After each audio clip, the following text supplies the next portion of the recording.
మీకెందుకలా అనిపిస్తుందో కానీ అలాంటిదేమీ లేదు. నువ్వు నాతో ఎప్పుడూ ఇలా లేవు. ఫస్ట్ టైం నాకు దూరంగా ఉండాలని ట్రై చేస్తున్నావు. నాకు రీజన్ తెలియటం లేదు. వదలండి దొరబాబు, అత్తయ్య గారు వాళ్ళు చూస్తారు. నా నుంచి దూరంగా వెళ్ళడానికి నీకిదొక సాకు. వదలను. ప్లీజ్ దొరబాబు, వదలండి. ఇంతకు ముందు నాకు దగ్గరగా ఉన్న ప్రతిసారి నీ కళ్ళలో సంతోషం కనిపించేది. ఇప్పుడేదో ఇబ్బంది కనిపిస్తుంది. సడన్ గా నీలో ఈ మార్పు ఎందుకొచ్చిందో నాకు తెలియదు. కానీ నీకో విషయం చెప్తాను, గట్టిగా మనసులో పెట్టుకో. నువ్వు ఎంత నాకు దూరం అవ్వాలని ట్రై చేస్తే నేను నీకింకా అంత దగ్గర అవుతాను. ఈ జన్మకి నిన్ను వదలను. నేను మనస్ఫూర్తిగా తాళి కట్టింది నీ మెడలోనే. మనస్సా వాచా నేను ప్రేమిస్తున్నది నిన్నే. నీ మీద ఉన్న ప్రేమ నా గుండె కొట్టుకోవడం ఆగినప్పుడు మాత్రమే ఆగుతుంది.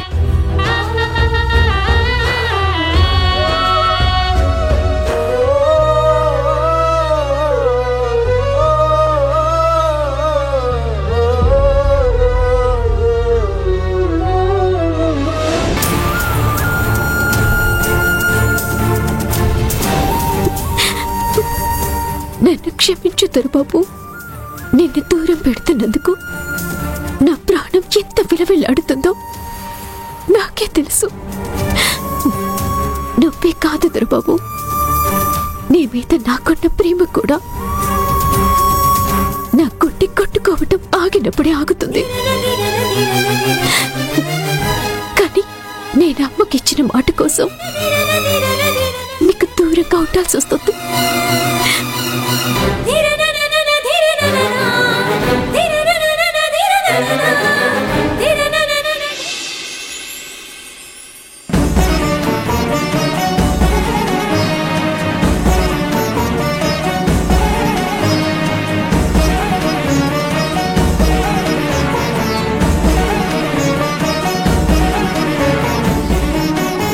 అమ్మా, ఇంతకు ముందు జ్యోతి కాపురం చక్కబడేటట్టు చేయమని నిన్నే ఎన్నోసార్లు వేడుకున్నాను. కానీ కొన్ని పరిస్థితుల వల్ల నా కూతుర్ని తన భర్తకి దగ్గర చేసే బాధ్యతను జ్యోతికే నేను అప్పగించాను. నా మీద ప్రేమ కోసమో ఇచ్చిన మాట కోసమో జ్యోతి తప్పకుండా ఆ పనిని నెరవేరుస్తుందనే నమ్మకం నాకుంది. ఒక విధంగా ఈ సమస్య తీరింది. కానీ ఇంకొక పెద్ద సమస్య ఉంది. నా చిన్న కూతురెవరో తెలిసింది. నా పెద్ద కూతురు ఎక్కడుందో తెలియడం లేదు. నా కూతుర్ని నువ్వే నాకు చూపించాలి తల్లి.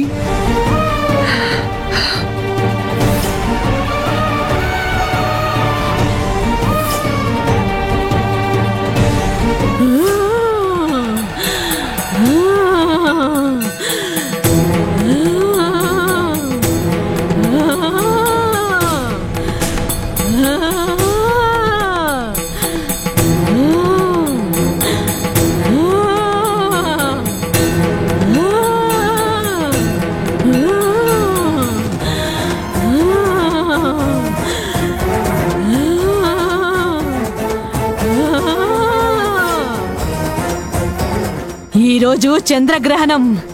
దీని ప్రభావం వల్ల నీ తలరాత మారబోతుంది.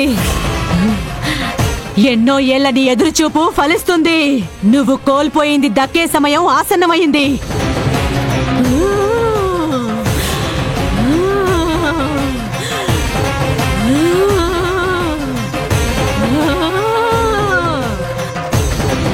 అమ్మవారి అనుగ్రహం నీకు దక్కబోతుంది.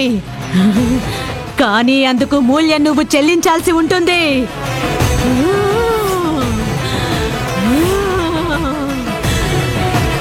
తగిన మూల్యమా? ఏంటమ్మాది? నీ ప్రశ్నకి సమాధానం తర్వాత నీకే తెలుస్తుంది.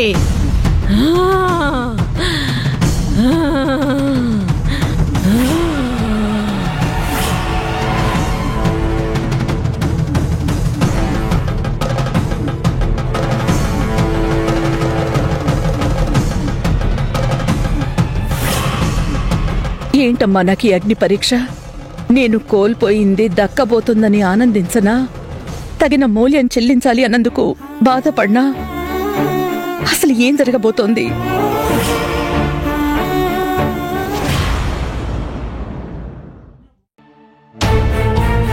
రే, జాగ్రత్తగా 1కి 2 సార్లు చెక్ చేసుకో. టైంకి డెలివరీ ఇవ్వకపోతే మనకి బ్యాడ్ నేమ్ వస్తుంది. ఆ మూల కూడా ఏమన్నా ఉన్నాయేమో చూడు. అలాగే సార్. సార్, ఇది చాలా రోజుల నుంచి డెలివరీ ఇవ్వకుండా ఇక్కడే ఉన్నట్లుంది. ఒకసారి చూడండి.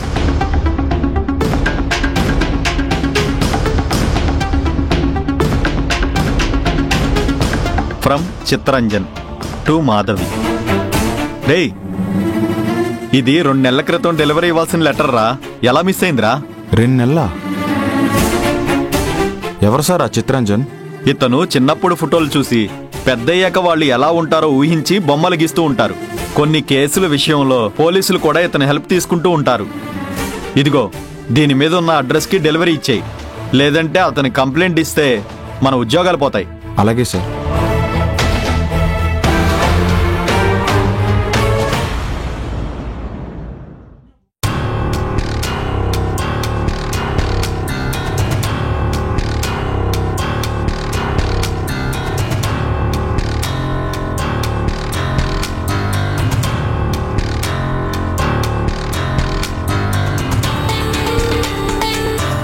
గుడ్ మార్నింగ్ అత్తయ్య. గుడ్ మార్నింగ్ శ్రావ్య. ఏంటి టిఫిన్ చేయకుండా అలా ఖాళీ ప్లేట్ ముందు పెట్టుకుని కూర్చున్నావు? అత్తయ్యతో జ్యోతిని తిట్టిస్తే నాకు మనశ్శాంతిగా ఉంటుంది. ఏం చేయమంటారు అత్తయ్య? వచ్చి అరగంట అయింది, టిఫిన్ పెట్టే దిక్కు లేదు. ఏదో అన్నదానానికి వెయిట్ చేస్తున్నట్టు ప్లేట్ ఇలా ముందు పెట్టుకుని ఎదురు చూస్తున్నాను. ఏం చేస్తాను? నేనంటే కొంచెమైనా లెక్కుంటే కదా. ఆవిడ గారు ఎప్పుడు పెడితే అప్పుడే తినాలి. జ్యోతి, జ్యోతి! ఏంటత్తయ్య గారు? నీ మొహం చూసి మురిసిపోవడానికి నువ్వేమీ మహాలక్ష్మివి కాదు, మా ఇంటి గృహలక్ష్మివి కాదు, పని మనిషివి. నీ మొహం చూడ్డానికి పిలవలేదు. టిఫిన్ కోసం ఎంతసేపు వెయిట్ చేయాలి? ఇప్పుడే రెడీ అయింది అత్తయ్య గారు, తీసుకొస్తాను. ఇంకా నిలబడ్డావేంటి? పోయి తీసుకునిరా.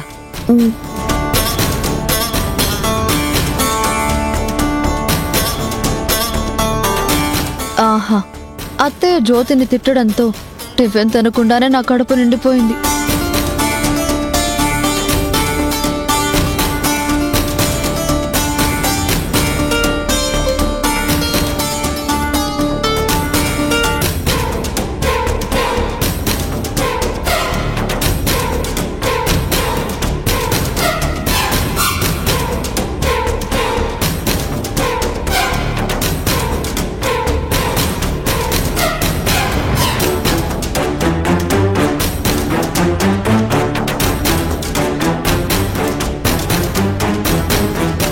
హాయ్ రాజీవ్. హాయ్ జ్యోతి, టిఫిన్ వడ్డించు. నేను వడ్డిస్తాను.